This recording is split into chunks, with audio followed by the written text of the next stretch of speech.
Alrighty, so now that we got Tailwind CSS running and working, and our project is actually running and working, let's go ahead and go to the next step. So the next step is to create our folder directories, or should I say our project directories, and let's create one in the source folder called pages.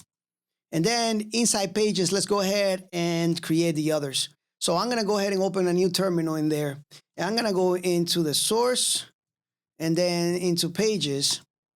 And in here, I'm gonna create the components that I want, or should I say the files that I want.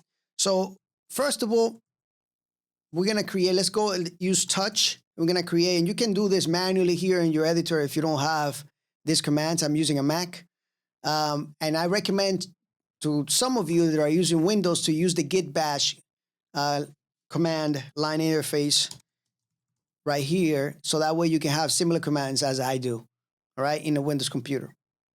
So let's go ahead and create the step 1.js sets, then the step 2 JS sets, and then step 3 JS sets, and then the confirmation.js sets.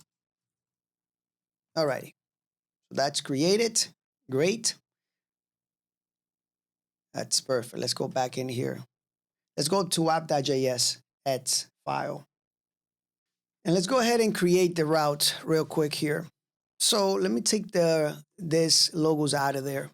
And let's import the browser router and the routes and the route from there. As a matter of fact, I'm gonna import the browser router as the router. So that way I don't have to write that whole name there. All right, so I'm giving it an alias there. All right, perfect. So what I'm gonna do here is I'm gonna wrap everything in this router tag. I'm doing this just a little bit different than what we are used to from my other projects, just because I like to change things up a little bit, all right? So here, I'm gonna give this a background of gray, and I'm gonna make this 100. And what I'm gonna do is I'm gonna make it flat and justify, and I'm gonna do justify center just to keep everything in the center and make sure that the items, the children are also in the center. And let's make sure that the height is screen. All right, perfect. These are for my routes. So in here, I'm gonna have routes just like that. And then let's just create the first route here. That is going to be the home route.